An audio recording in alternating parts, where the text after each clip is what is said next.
To hear that he was out of the hospital. Has he been recovering well at home? Yes, he is in our apartment. I'm actually in my colleague Senator Smith's apartment, not too far away, because they still haven't given him the green light to make sure he's not contagious. But when I hear the president talking like that about those numbers, I just keep thinking everyone is going to know someone in their family. And a victory will be if we get all the ventilators out there to the patients. A victory will be if we get the tests out there that should have been ready months ago. A victory will be if we can develop a vaccine. And I think we all know that. And one of the things that I hope my husband's story will be helpful for many is that he's only 52. He's really healthy. We have no idea how he got it. And he ended up in the hospital with severe pneumonia. He had coughing up blood and was there for a few days, 4 or 5 days, and then turned the corner and is now home. And we're so grateful. But the thing that we have in common with everyone, no matter how serious the case, is that you're not going to be able to hold the hand of your loved one. You're not going to be able to meet and give a hug to their caretakers and the nurses and the doctors and people that work in the hospital. You're not going to be able to go there, nor to assisted livings, as we well know. And we're just going to have to remember that this is what we have to do, because if you go there, then you're going to spread it to someone else, or you're going to get it yourself. And for me, a lot of it was checking up on him, calling before he got to the hospital to have him keep taking his temperature. You're going to have a lot of people that are alone that you need to keep calling, either as good greetings and to cheer them up, or to call to check on their health, and to the point where you maybe even get annoying. But that's what you have to do, because this is a disease like no other, and it's a very lonely disease. It's lonely in the ramp up, it's lonely if you get really sick, and it is lonely afterwards, because you really can't go out there until you know you're not contagious.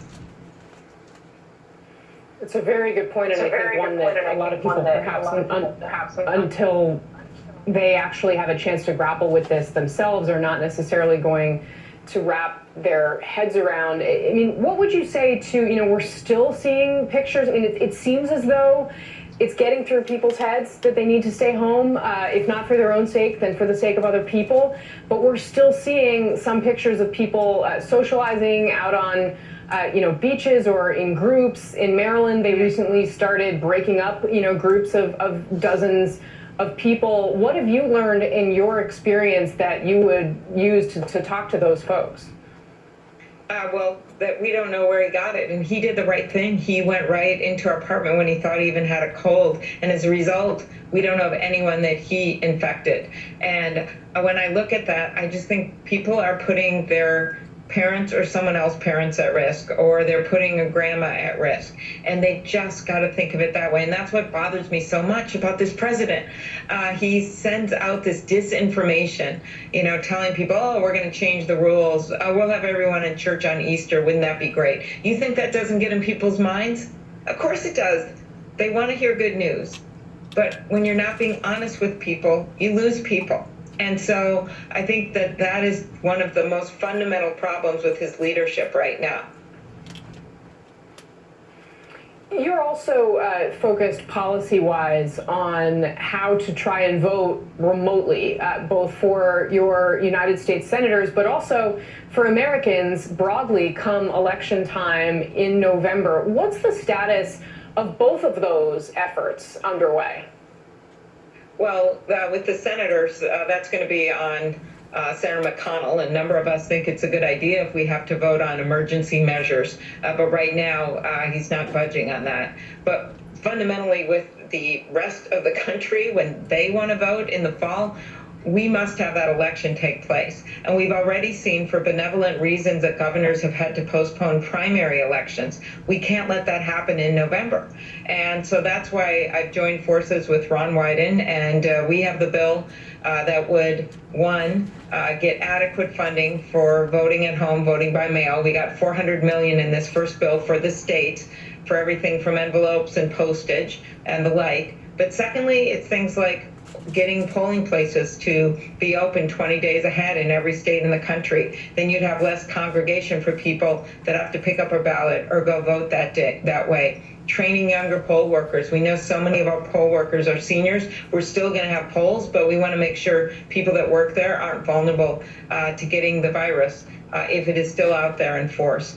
We must go forward with this election. We can't cancel our democracy just because this administration held up those tests when they should have been developing them and getting the emergency equipment out there. I just think that we can't let that happen. And one of the most amazing things about this is you've got Republican secretaries of state joining forces with Democratic Secretary of States across the country saying, yes, we want to expand voting by mail. We don't think people should have to choose between their health and their vote. We think seniors, veterans should be able to vote and not stay home. I want to weigh in on what they're talking about right there pertaining to the president. In one of my other memos, I made mention that it was all of our faults. It was all of our faults pertaining to the sin that has befallen upon to humanity. Because it's very, very clear the warning that was given on a supernatural spiritual form in Revelations to the 7 churches, to the 4 chapters of Revelations. It's very clear that God will throw us off into a sickbed, off into tribulation, if we do not repent. But one of the reasons why that I feel like is a possibility that Donald Trump did not act upon this quicker than what he did is because there's so many criticisms here in America to the point that if he would have overreacted at first, they would have laughed him off the stage that way. You figure Donald Trump is kind of in between a hard place and a rock.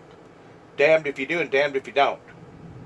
And if he would have jumped the gun and told everybody, start preparing, shut all the businesses down,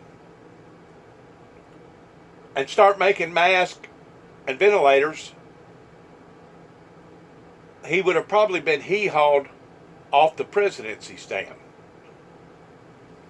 Because that's how crude and rude and immature that people have become here in America towards judging Donald Trump. And there's also another reason why that he could have possibly delayed, because he was aware of what went on in my life up here in Martin, Tennessee, pertaining to falsifying files, which basically means the same thing as an individual that's wanting to start a panic.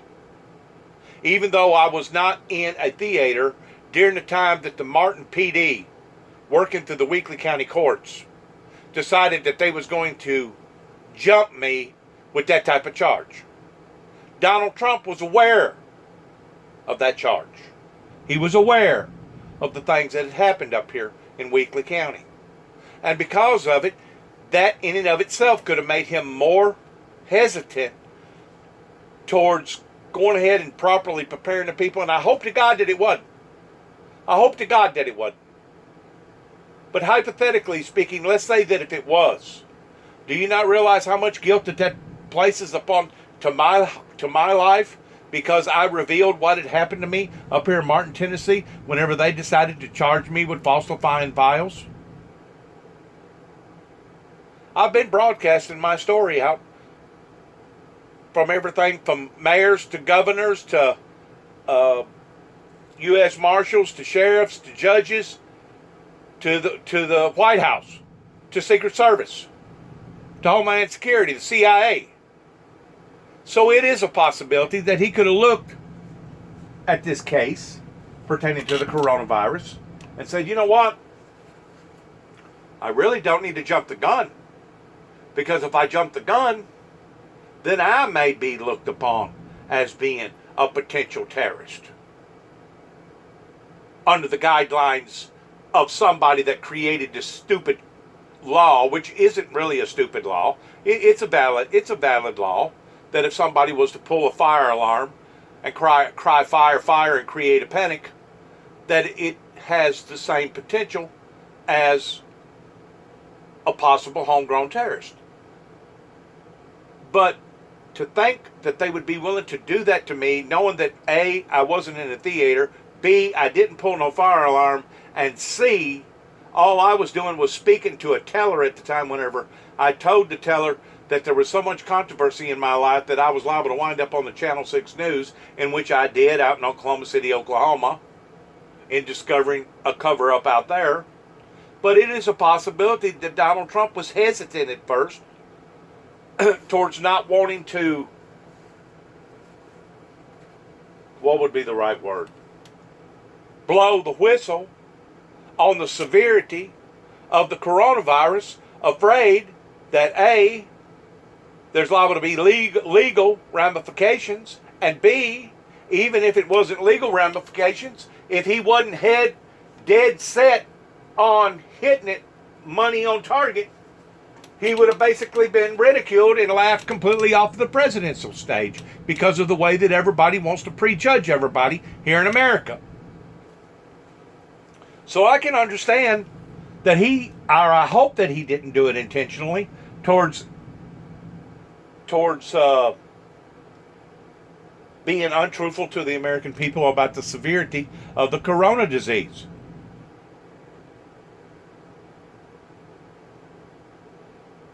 There's lots of things a person needs to put under consideration, especially if he or she is trying to walk in that person's shoes. Then again, maybe Donald Trump was just unqualified to the point that he didn't realize the severity of the corona disease until after he got to looking at other charts pertaining to what was going on in Germany and Spain and Italy and other parts of the world other than just China. Maybe Donald Trump didn't trust what he was seeing or understanding of the media because he's talked about so much of fake media, fake media, fake media, to the point that he himself don't even trust what he's seeing on TV. I don't know. But the fact of the matter is, it is already spilt milk. I keep saying that. It's spilt milk, and there's nothing that we can do about it now. And it's not going to do no good to haggle, argue, and debate it. Come election time, you either think that he done what he done ignorantly, or you think that he done what he done intentionally. And really and truly, at this point in time, I really don't care. Because right now we got lives to save.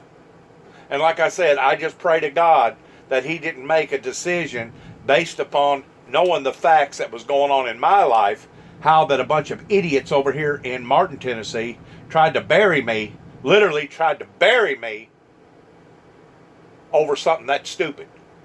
You keep in mind whenever David, my brother, got taken down by the Ridgway and the Sheffield family, that is a 15-year charge for attempted murder. That's the same thing as murdering somebody almost.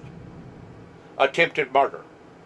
Just like whenever I went to Kenton, Tennessee, after my father attacked me and I still had 64 staples going up and down my belly, pulling my skin together, because I just got through having a total blood transfusion.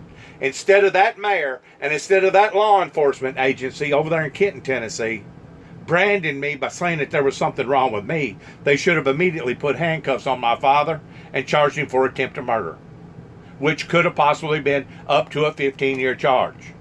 Now, after it gets heard by a judge or a jury, then they determine whether or not it was justified, or whether or not it never should have been charged that, or whether or not it was self-defense, or whether or not it was just an outlandish gesture that never should have been said to begin with. I don't know, but I'm just telling you right now that the possibilities are on three different levels pertaining to Donald Trump, either ignorantly or intentionally not blowing the whistle whenever he should have blown the whistle of the severity of the corona pandemic.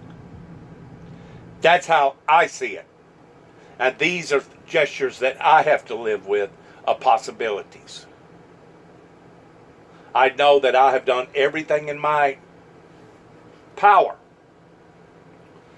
that I know of towards revealing the truth about the coronavirus. Matter of fact, I just got through coming from Melvin Hill's house a while ago. Him and his wife.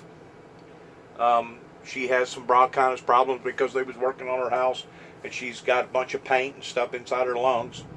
And plus allergy season is right here upon us. They got hit not too long ago with a tornado that almost tore their house completely in half. Plus, about 6 months ago, the both of them, they was engaged in a major car accident that they hadn't fully recovered over. And then about 6 months to a year before that, she was involved in breaking her ankle. So if it hadn't been one thing, in other words, as the old saying goes, whenever it rains, it pours on her. And I could tell by listening to her and watching her tonight that she wasn't of herself. But she told me, she said, Dennis, do you not remember us sitting and discussing that about the election? I mean, not the election, but the impeachment trial, and us discussing about what had went on, not only in their house pertaining to the tornado, but whenever I went up to Nashville, Tennessee, of how severe that the tornadoes was up there, that we was also discussing the coronavirus, and that in her vocabulary tonight, that she knew that it was going to be severe and serious. She knew. And that is exactly what we discussed, give or take probably about 4 to 6 weeks ago. And now it's finally caught up with us. And now we're here where we're at now. So be it as it may, regardless whether it be A, B, or C, the fact of the matter is it's already spilt milk, and there's nothing that we can do about it now other than hunker down and try to do the right, proper thing in regarding to the pandemic. And if people take it serious, in which they ought to, maybe their lives will be spared. If people don't, and they don't have God on their side, they may not be spared. It's a 50-50 toss-up at this point in time towards the severity of this pandemic. And the way that it looks, according to all the experts, the medical experts, it's going to be severe. And as our friend of the show, John Meacham, has pointed out, we managed to hold a national election during the Civil War. Surely we can figure out how to do it amid what is admittedly a historic, challenging crisis for us. Senator Amy Klobuchar, thank you very much, and our best wishes to John. Thank you for getting the facts out there. Thanks. Of course.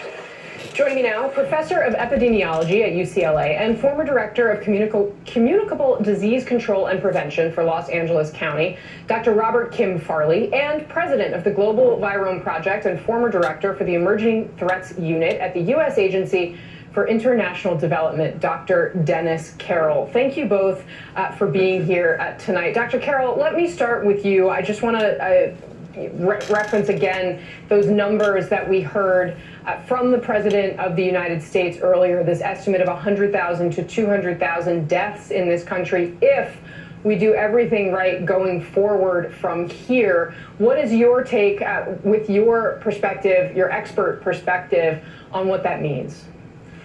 Well, thank you. First off, to declare the death of 200,000 people a victory is appalling. China, a country of 1.2 billion, 3.5 times the size of the United States, faced with exactly the same virus, their death rate was 3,000 people. That's successful. Germany, which is also battling this virus right now, that has a death rate that is a fraction of that of the United States, that's success. For President Trump to declare 100 to 200,000 people's deaths as the cause of this virus is just unacceptable, and it's appalling. Dr. Kim Farley, do you agree with that assessment? Well, I think it's very nice, Casey, to be on your program, and I also appreciate being with Dennis Carroll, who he and I have had our career paths cross at the Centers for Disease Control and USAID.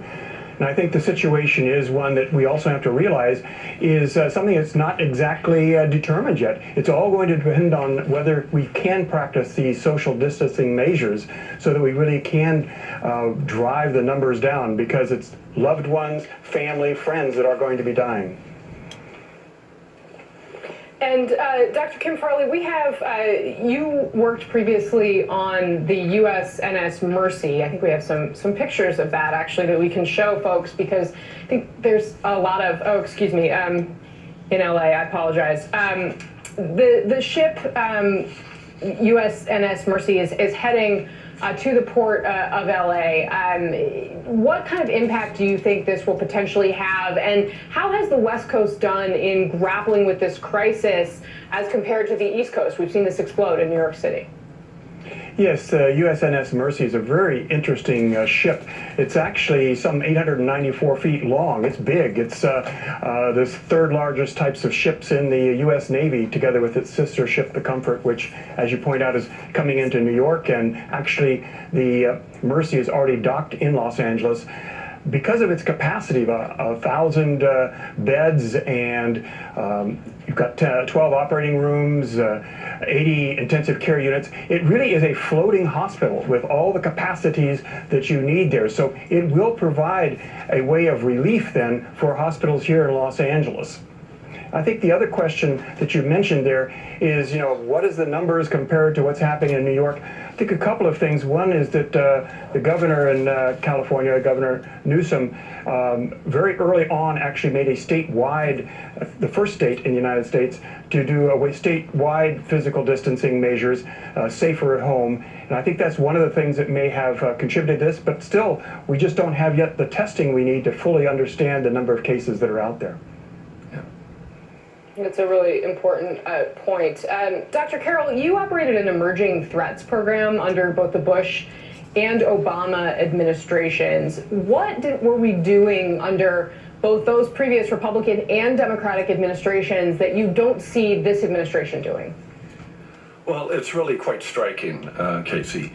In both the President Bush and President Obama administration, there were events that emerged on the global scene. The 2005 avian influenza events, and then 2009, the H1N1 pandemic. And then later the Ebola epidemic of West Africa. And each occasion you saw both of these presidents step forward and really, establish a very high mark around the world in terms of global responsibility. Clearly there's a domestic agenda, and they provided extreme leadership in that domestic agenda in both occasions. But they also put a marker out there that this is a global event. These events require global solidarity and global action. And they acted in both occasions as a catalyst for forming a global coordinated response. So what we don't see in today's situation is anyone addressing the needs of those countries and populations whose health systems are far more fragile than what we see in the United States or in Europe. And that silence is really quite extraordinary. However we consider the potential death toll in the United States, the potential death toll in countries across Africa or displaced populations around the world are going to be orders of magnitude greater. President Bush and President Obama recognized the global leadership the United States has, and they really provided the kind of catalytic leadership that we're failing to see in this administration.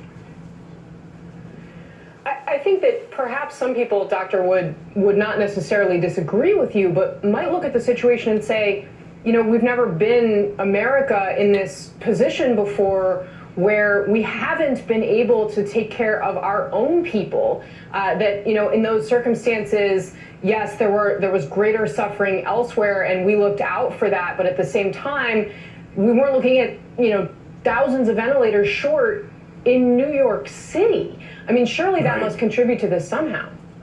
Well, it does on many levels, but let's also remember, we knew about this virus by the end of December. By January, WHO had signaled that this was a very dangerous virus. Our own intelligence community was already briefing senior leadership that this was a virus that demanded urgent action. Had we taken those actions, had we stocked up our strategic national stockpiles as we should have, moved forward with the diagnostics that we should have at that point in time, it would have given us breathing room to also recognize our role as a global leader.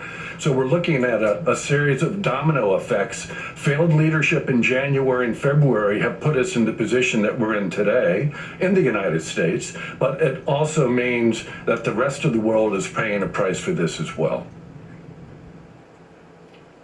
All right, Dennis Carroll, Dr. Robert Kim Farley, thank you both very much. It's great to have you on the program Thank you. tonight. Good Just ahead, pleasure. Andy Slavitt joins me live, and we're going to look at the state with an infection rate that is leading the world, Louisiana. Over the weekend, cases surging 28%. Congressman Cedric Richmond joins me live. Coming up next on KCDC.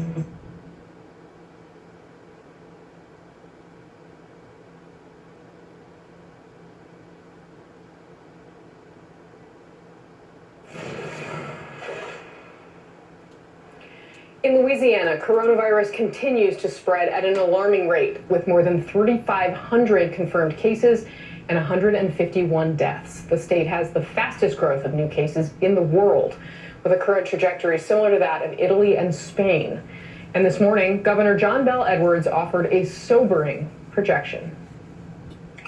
We know that if we don't flatten the curve, we're on a trajectory currently to exceed our capacity in the New Orleans area for ventilators by about April the 4th, and all beds available in hospitals by about April the 10th. Some experts are now looking closely at Mardi Gras as a possible explanation for the spike in cases. The packed, narrow streets of the French Quarter may have served as a hotbed for the virus to spread. Joining me now is Democratic Congressman Cedric Richmond of Louisiana. Congressman, thank you very much for being with us. I just want to start with what you know about how things are unfolding in your home district, your home state. What have you seen, and what do you need right now? Well, I'll tell you, what we're going to need is ventilators, and what we're also going to need is hospital beds. I think you just reported on what the governor said early this morning in terms of he thought we would be out of ventilators by April 4th, and that hospital beds maybe a week or so later. So we need to build capacity in our medical accountability. So here's what we need. We need the federal government to step up and send ventilators. We need the ability to quickly build out from the convention center to hotels to build out hospital beds, and we need tests. That is still important, especially as we go through it, being able to determine fairly quickly who has it and who doesn't have it.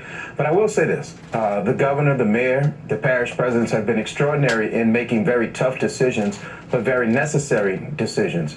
My governor and mayor were beat up because they shut down public events pretty early. But we know that that has saved lives. And if had we known earlier, we could have saved more.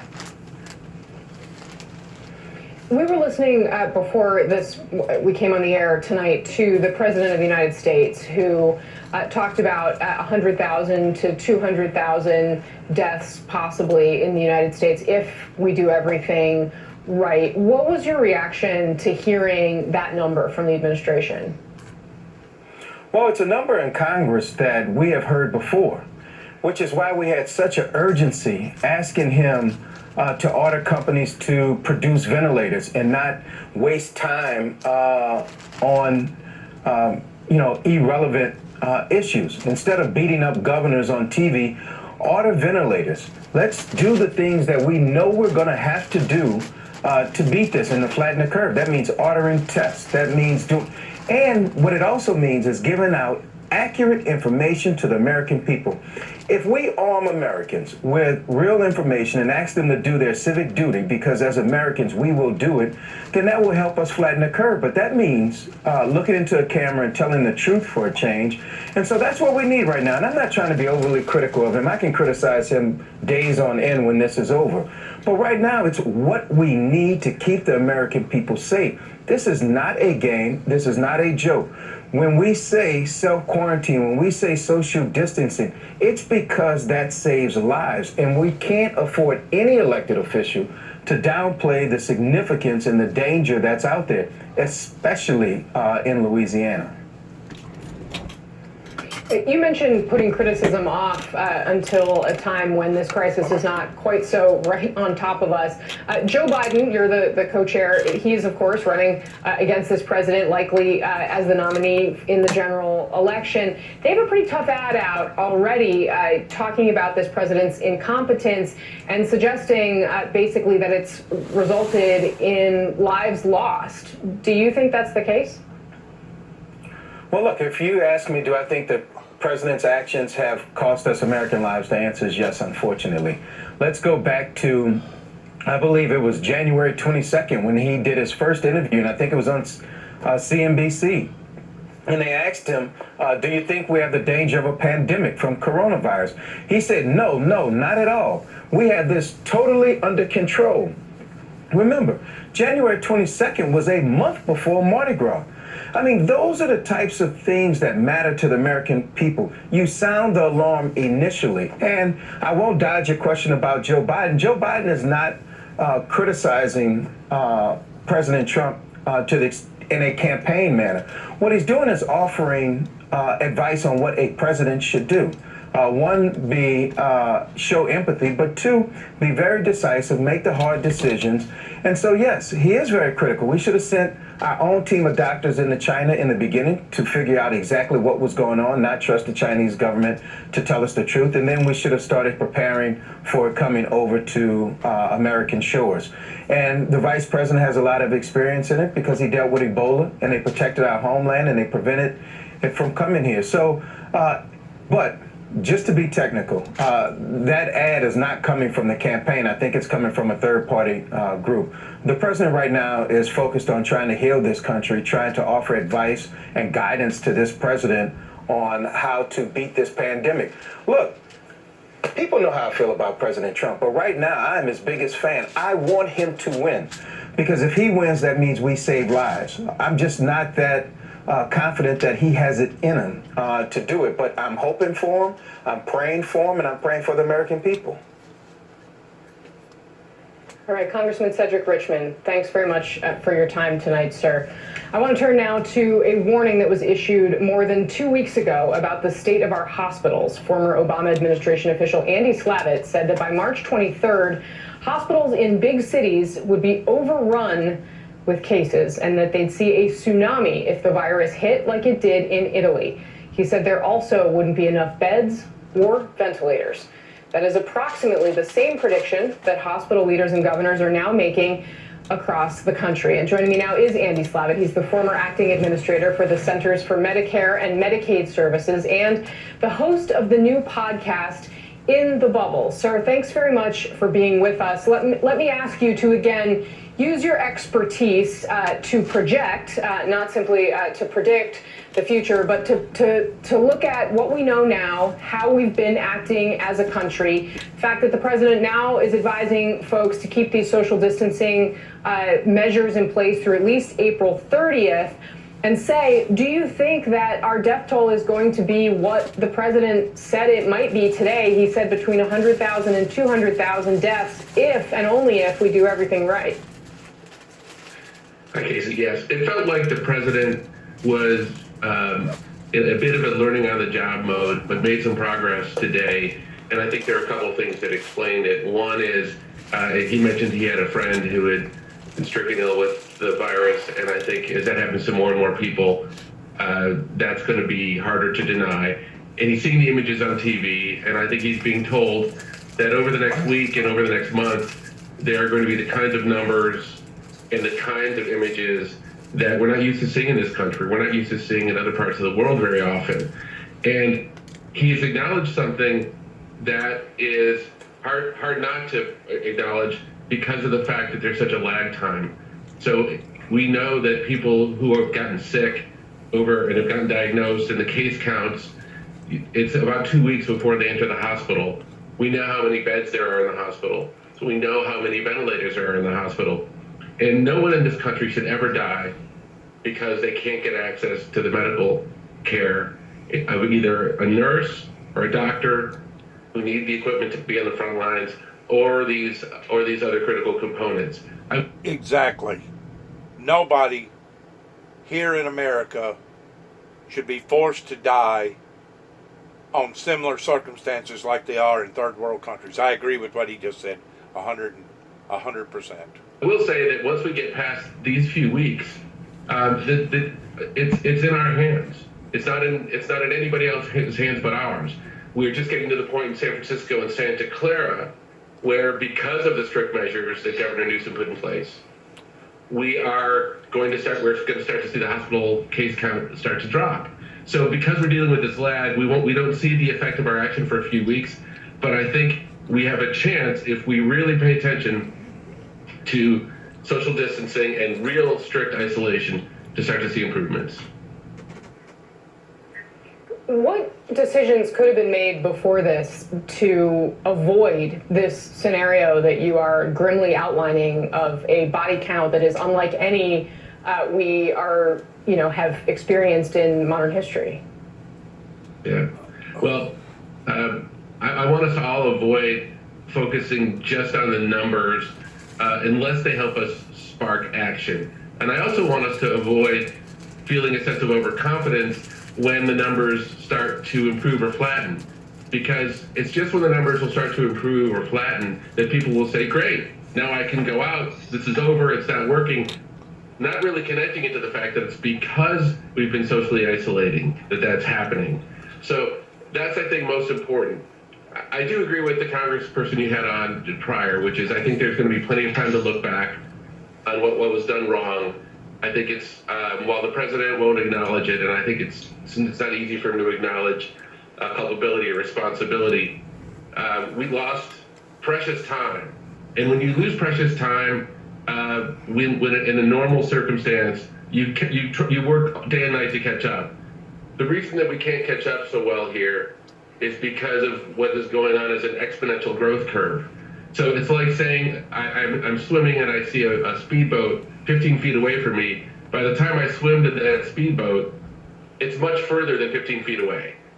And that's the tragedy of this is every early warning system that we didn't deploy cost us such valuable time that we won't be able to get back.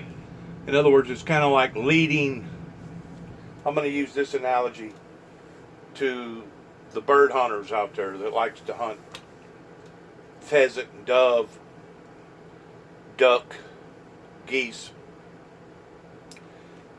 You realize their track and you aim in front of that bird, give or take maybe 6 inches to a foot, maybe even 3 foot, depending upon what type of bird it is, how far the bird's away.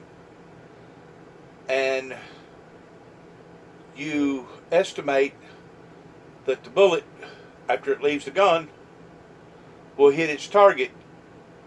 And it's basically the bird runs into the bullet, or the bullet runs into the bird at the same time. And that was not projected properly, and because of that lost time, it is difficult to gain it back. In other words, there will be a significant loss because we didn't aim in front of the bird. We didn't lead ahead enough to confiscate for the difference between the time that the bullet left the gun from the time the bullet actually hit the bird. We didn't judge it properly, and because of it, there's going to be consequences.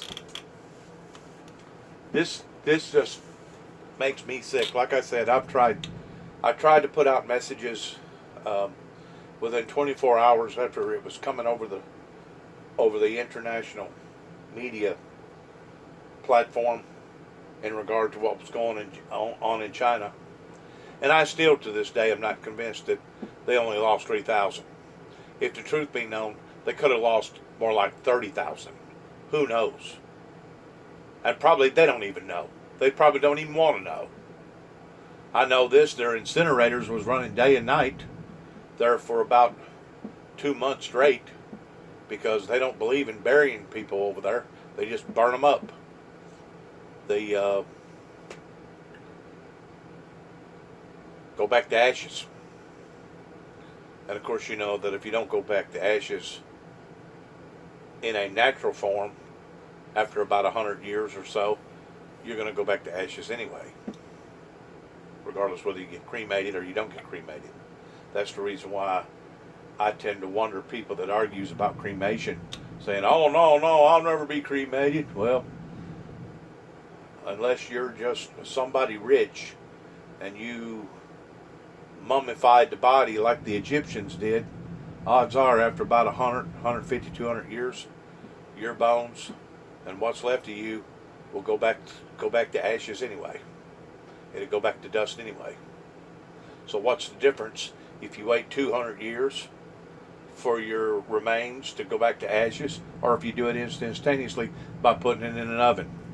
It all basically boils out to being about the same, if you ask me. Especially under these type of circumstances, whenever you're really not going to have a whole lot of close contact. And I realize how devastating it's going to be to a lot of families, a lot of loved ones, towards wanting to say their goodbyes in funeral possessions.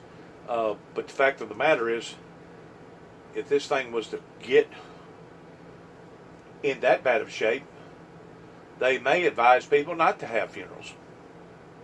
Because once more, you're gathering people together again. And you would hate to have catastrophes because of a catastrophe. This is serious, and I've been telling everybody all along, this is serious. Just like me talking to Miss Hill a while ago. We discussed this. After I come back from the tornado damage up here in Nashville, that this was serious. At that time, it wasn't being acknowledged or accepted here in the Western world on the level that it is now. And I guess what the eye-opener was all the death toll that happened over in Italy, which I think has passed over 10,000 now as of Friday or Saturday. They've had over 10,000 fatalities. That is awful. That is just absolutely... Our minds, our little finite, inconceivable minds cannot wrap our minds around an atmosphere like that, a toxic atmosphere of even thinking that way in a country of 60,000. 60,000, they've lost 10,000. That is, that's horrible. And just to kind of push forward, as you suggest that we should here, I think a lot of people are probably sitting at home wondering, okay, now I'm supposed to stay in my house until April 30th. They're receiving a message from their elected officials. It's not going to be safe until X time. But the reality is, I think all of us are going to continue to be nervous and worried, even if people start to tell us it's okay. Do we still need to Clorox wipe every doorknob and, be incredibly careful? Am I taking a risk going to the grocery store with my child? Is somebody going to get sick? How are we really going to know when it's safe? Right. So it's a highly contagious virus that is invisible, and in certain populations is lethal. And for us, none of us have an immunity to it. So it seems like so those realities are things we give scientists a chance to catch up with. We give it the time, and I really appreciate that Democrats and Republicans are increasingly coming together with the same message. They're not all the way there yet, but they will sadly have to be soon. When everyone's aligned with the same message, I think we'll all realize that what we have in front of us is an opportunity, and the opportunity is this. People of my generation and younger and even a little bit older, we've never been called on to sacrifice before.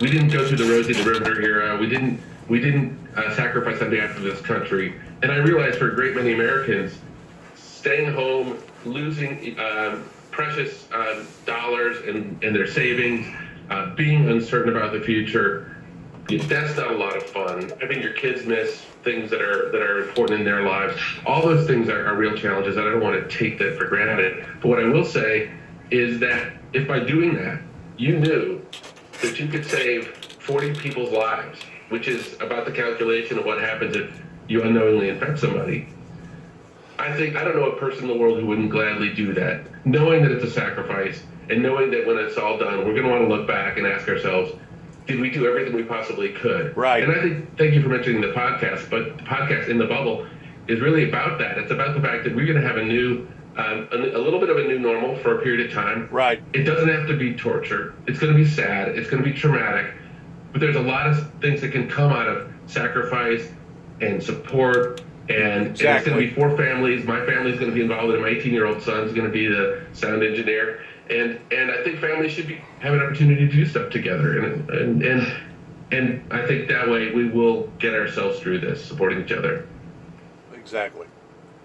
Certainly, getting through this is a family affair for us as well, as we try to figure out how to both make television and take care of our son. I really appreciate your sort of very both optimistic but sobering and really pragmatic and straightforward way of approaching this subject. I think hopefully a lot of our viewers agree. We'd love to have you back. Andy Slavitt, thank you so much for your time tonight. One of the stories that we are watching very closely is how this story is impacting first responders.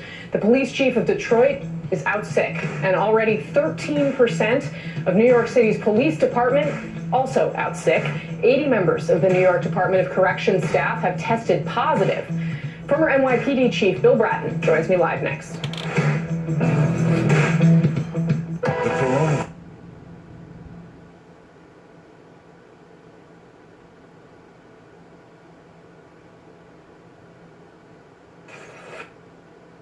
Are not afraid to go into the hospital. They're afraid. But some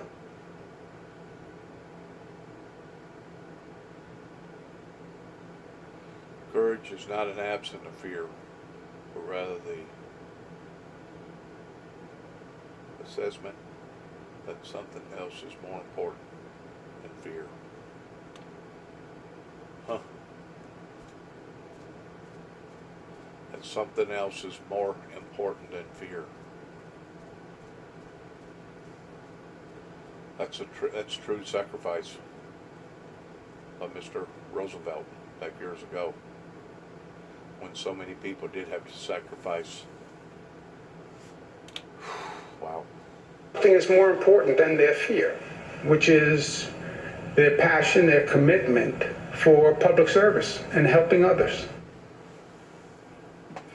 Coronavirus is taking its toll on those who protect and serve. 818 members of the NYPD have tested positive, and 3 members have died. Wow. Nearly 13% of the force is now out sick, and that comes as the FDNY is reporting more than 260 cases of COVID-19. The NYPD announced yesterday the death of Detective Cedric Dixon, a 23-year veteran of the force and the department's first officer to succumb to the virus. And the FDNY just reported its first coronavirus death, 55-year-old civilian mechanic James Vallejo.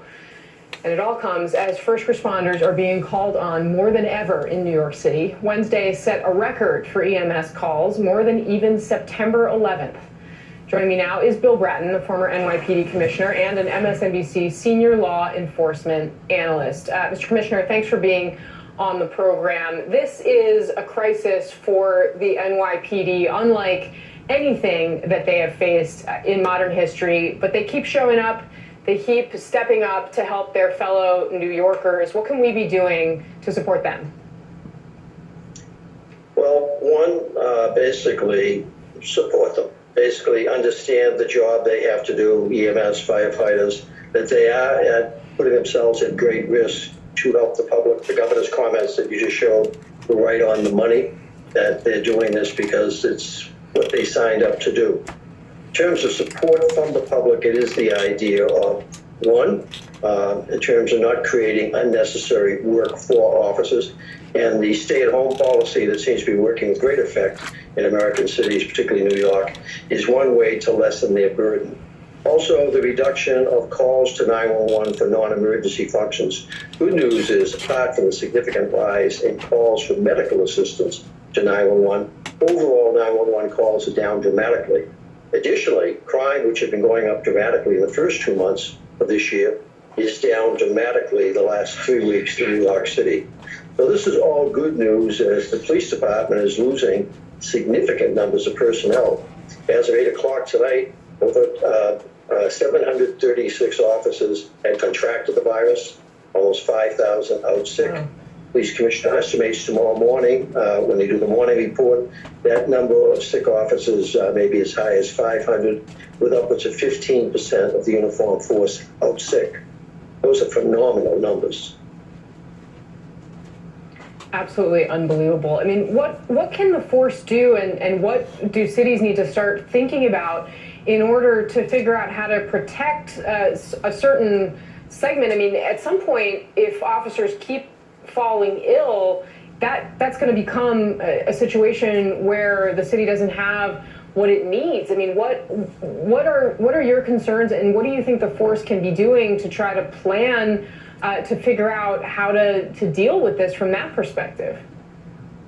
Well, speaking specifically for the NYPD, which I was privileged to have been commissioner twice of that department, and other large agencies like the Los Angeles Police, where I was chief, they've got extraordinary talented staff, dedicated personnel. So the planning capabilities are significant. They are looking at multiple ways of dealing with the loss of these officers in terms of 12-hour shifts, bringing the detective force, which is almost 7,000 officers, into uniform. There's a variety of staffing ways that this can be dealt with. The problem, however, outside of New York and large cities, 18,000 police departments in this country, the majority of them have 25 officers or less. So if you start losing 10, 15, 20, 25% of those forces, that starts getting toward a catastrophe stage. One of the ways we can deal with this is the repetition of what all these governors have been asking for: appropriate equipment to protect the first line, defenders, our doctors, our nurses, our police, and our firefighters. And so to that degree, the prioritization of getting that equipment will help. One good news aspect out of this, a statistic that was cited earlier on MSNBC, was that about 80% of those afflicted with the virus, that it is not life-threatening, that to the extent that they have to go on the ventilators, that they will recover. And you're already starting to see, in some instances, officers coming back to work or being asked to come back to work. This is where the testing is so critical, to make sure if they are able to come back after having it, that they have in fact well enough to come back, that they still don't have virus in their system. Do you know, I mean, one other thing that I noticed New York City was doing is this kind of pilot program where they locate people who've had the virus, who've recovered from it, who can then donate plasma that can potentially be used in life-saving treatments for current victims. Does the force, to your knowledge, have enough of these tests to figure out if, you know, we all know how selfless so many of them are in serving their community. I'm sure this would be another thing that could potentially be beneficial, but is it possible, do we even know who among them has had the virus? One of the good things about the NYPD, because of its size, 55,000 personnel, it actually has a huge complement of doctors on staff, as you'd expect, to screen the recruits coming in, to treat officers. So it can utilize that workforce to, in fact, do some of this screening, to do the testing, and that's a benefit. But once again, that's New York City. Most police departments in America don't have that. They have to rely on the local hospital, the local doctors. But New York right now is one of the epicenters. Watching the news earlier on the news channel this evening, the tornadoes that several parts of the country have been experiencing, I was just reminded of effectively watching that tornado. That's what's coming at New York, and they anticipate in the next week to two, that's when it'll actually be dead center over New York. So the numbers we're talking about right now, all the projections are, those numbers are going to be pale in comparison to what we need to expect over the next 2 weeks. Thankfully, they're building all those additional hospital facilities, the SHIP and others, and so that might help to alleviate some of what is in fact coming. A field hospital, in fact, going up in Central Park as we speak. Bill Bratton, thank you very much for your time tonight, sir. I really appreciate it. When we come back, I'm going to talk to Congressman Joe Kennedy about how far the stimulus goes to benefit Americans and what is still left to be done. By the way, in order to social distance as they voted, members of Congress spread out from the floor of the House up into the public galleries. Really remarkable. COVID-19 will go down in the history books towards being the microscopic germ that stopped the planet basically in its tracks. God be with us all. God be with us all.